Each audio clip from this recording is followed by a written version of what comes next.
জিজ্ঞেস করলে অনেকে বলে রোজার মূল উদ্দেশ্য হচ্ছে না খেয়ে থাকা। না, অনেকে বলে গরিবদের কষ্ট অনুধাবন করা রোজার উদ্দেশ্য। না, রোজার উদ্দেশ্য কি, সিয়াম পালনের উদ্দেশ্য কি, এটা আল্লাহ তাআলা স্পষ্ট এই আয়াতের পেছনে বলেছেন যে লাআল্লাকুম তাত্তাকুন, যাতে করে তোমরা আল্লাহ সচেতন হতে পারো, আল্লাহ ভীতি তোমাদের মধ্যে গ্রো করে, গড কনসাসনেস, আল্লাহ কনসাসনেস, আল্লাহ সচেতনতা যেন বাড়ে, দ্য সেন্স অফ অ্যাকাউন্টেবিলিটি, আল্লাহর সুপ্রিম কোর্টের কাঠগড়া এই দুনিয়াতে আমি যাই করলাম তার সবকিছু যে পাই টু পাই হিসাব দিতে হবে, এই sense, to enhance the sense that whatever we do Allah is watching me।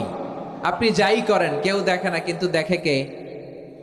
শুরুতেই তো জিজ্ঞেস করেছিলাম যে কেউ যেটা দেখে না সেটা দেখেন কে?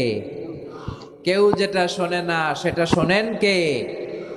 এর নাম হচ্ছে লাআল্লাকুম তাত্তাকুন, যাতে করে তোমরা